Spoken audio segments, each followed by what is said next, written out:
1953년 7월 26일 쿠바 산티아고에서 한 무리가 무장 봉기에 경찰서를 습격합니다. 하지만 이 봉기는 실패하였고 주동자는 사로잡히게 됩니다. 이 봉기의 주동자는 법정에서 15년형을 선고받으면서 너희들이 현재 온갖 더러운 모함으로 나를 더럽히더라도 그것은 역사적으로 중요한 것도 아니며 역사가 나를 무죄로 하리라라고 말하는 당당함을 보여줍니다. 어떠한 이유든 관공서를 습격하는 것은 옳은 행동은 아니나 여론은 정반대로 흘러가며 이 청년은 공산주의 혁명가로 쿠바 민중들로부터 엄청난 인기를 얻게 됩니다. 결국 여론에 굴복한 당시 쿠바 정권은 이 청년을 석방하게 되는데 그가 바로 쿠바 혁명의 주역이자 1959년부터 2011년까지 쿠바에서 장기 집권한 피델 카스트로입니다. 피델 카스트로는 1926년 8월 13일 스페인 갈리시아에서 이민 온 한 지주의 아들로 쿠바 동부에 위치한 비론이라는 마을에서 태어났습니다. 지주라는 배경이 말해주듯 그의 집안은 중산층 이상은 되는 집안이었기에 그는 고등교육을 받기엔 어떠한 어려움도 없었습니다. 하지만 그의 아버지인 앙헬 카스트로가 그의 가정부였던 리나에게서 태어난 사생아였기에 그는 어렸을 때는 그의 아버지와 같이 지내지 못하고 별도의 건물에서 농장 노동자들과 지냈다고 합니다. 그는 학창시절 당시 공부보다는 스포츠, 특히 야구에 열광하는 소년이었습니다. 그러나 공부도 그렇게 못하지는 아니었는데 그는 하바나 법대에 들어가 졸업하고 변호사로 활동하였으며 그리고 처음으로 학생운동에 참가하면서 반제국주의, 마르크스주의에 심취하게 됩니다. 그는 토론과 웅변의 대가라서 순식간에 학생운동의 리더로서 활약하게 됩니다. 그러던 1953년 그는 한 무리와 함께 몽카다 병영을 습격하게 됩니다. 비록 습격은 실패하였지만 많은 쿠바의 민중들에게 그의 이름을 알리게 됩니다. 이 사건이 바로 쿠바 혁명의 시작이라고 여겨지며 인트로에서 언급한 사건입니다. 법원에서 15년형을 선고받았지만 특별 사면으로 석방된 카스트로는 멕시코로 향합니다. 그는 멕시코에서 스페인 내전에 참가했던 알베르토 바조에게 군사훈련을 받았고 쿠바 혁명의 동지인 체 게바라를 만나게 됩니다.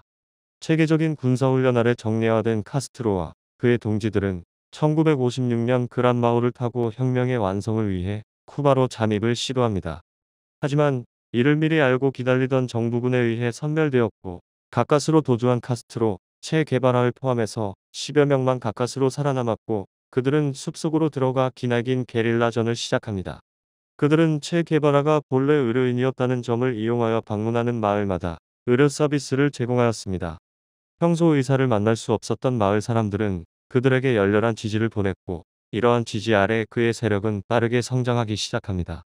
이제 때가 왔다고 생각한 카스트로와 그의 동지들은 1958년 12월 체 게바라를 선봉으로 정부군과 교전한 산타클라라 전투에서 승리하였습니다. 이 전투가 시발점이 되어 정부군을 두려워하던 다른 동지들 역시 정부군과 적극적으로 전투에 나서자 상황이 역전된 정부군은 전투 의욕을 상실하고 줄지어 투항하게 됩니다. 1959년 1월 3일 마침내 카스트로와 그의 군사들이 수도인 아바나에 입성하면서 쿠바 혁명은 마침표를 찍게 됩니다. 카스트로는 정권을 잡은 뒤 제일 먼저 외국계 기업과 대지주의 토지를 몰수하였습니다. 또한 대기업들을 국유화하였으며 집단 농장 운영을 통해 농업 생산을 장려하는 활동에 나섭니다. 아울러 양질의 교육, 보건 그리고 의료 서비스를 제공하며 민심을 얻게 됩니다. 이러한 노력 덕분에 정부의 재정은 넘치기 시작했고 쿠바의 경제는 빠르게 성장하며 특히 교육, 체육 그리고 의료 분야에서는 선진국에 버금가는 수준까지 발전하게 됩니다. 하지만 쿠바 혁명 전까지 쿠바에서 미국의 영향력은 상당하였기에 카스트로 정권이 몰수한 기업, 토지들은 대부분 미국인의 재산이었기에 양국의 관계는 급속도로 악화되었고 결국 1961년 1월 국교 단절까지 가게 됩니다. 그러자 카스트로는 신소련 대외 정책을 펴며 소련의 지원을 이끌어낼 방안을 강구하게 됩니다. 이러한 모습을 경계하던 미국 정부는 카스트로를 제거하기 위해 CIA 요원들에게 특수훈련을 받은 1,400명을 쿠바에 침투시키나 침공한 인원 중 100여 명이 전사하고 나머지는 모두 생포당합니다. 쿠바는 1,300여 명을 송환해주는 조건으로 1년 반이 지난 후 5,300만 달러 상당의 식량과 약품을 받고 포로들을 미국에 송환해줍니다. 카스트로는 잘 맞기는 했지만 불안을 느낀 그는 소련의 군사적 지원을 요구했고 그러자 소련은 미국의 코앞에 핵미사일 기지를 건설하려고 했습니다. 이에 미국은 쿠바를 해상봉쇄하고 소련이 해상봉쇄선을 넘어가면 핵전쟁으로 응대하겠다 하며 최후 통첩을 하게 됩니다. 결국 양국은 타협하였고 미국이 쿠바의 안전을 보장하는 조건으로 소련은 핵미사일 기지 건설을 포기합니다.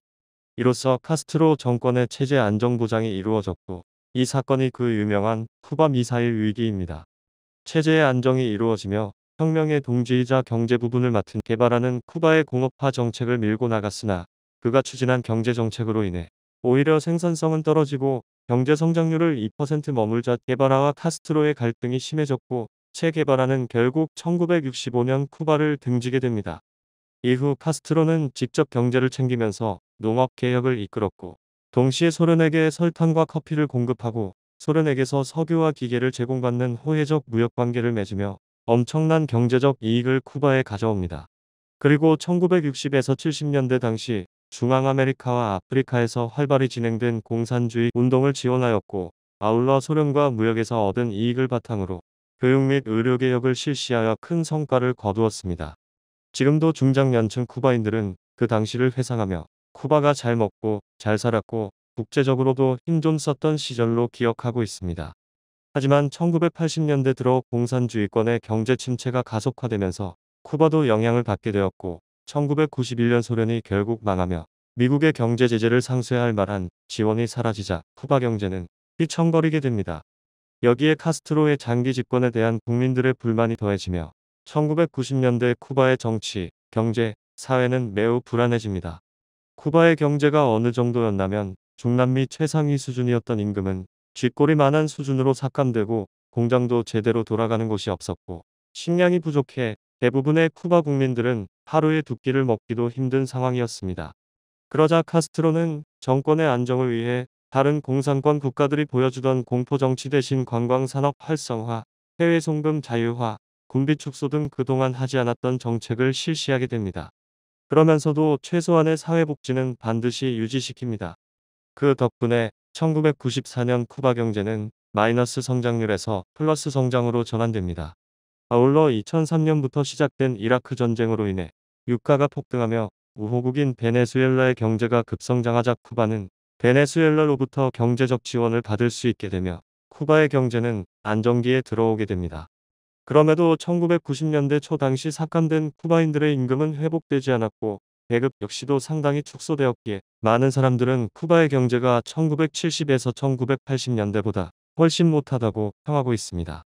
그러자 카스트로는 또 다른 획기적인 경제정책의 필요성을 느꼈고 때마침 2000년대 들어 남미 전역에서 베네수엘라, 브라질 등 좌파 정권이 대거 집권하면서 이들과 무역에 적극 나서면서 2000년대 초반에 1인당 GDP 2,700달러에서 2010년 1인당 GDP 6,000달러로 빠르게 향상시키며 만족할 수준은 아니지만 쿠바 국민들이 그럭저럭 먹고 살 수준으로 경제를 이끌어 나갑니다. 즉 1970에서 1980년대 수준은 아니지만 본인의 장기 집권 그리고 급속한 경제 폭락에 대한 국민들의 불만을 미약한 경제 안정화로 만회한 겁니다. 이렇게 쿠바 내부가 안정되자 카스트로는 시선을 북외로 돌려 콜롬비아의 내전을 중지하며 중남미에서 쿠바의 입지를 키웠습니다.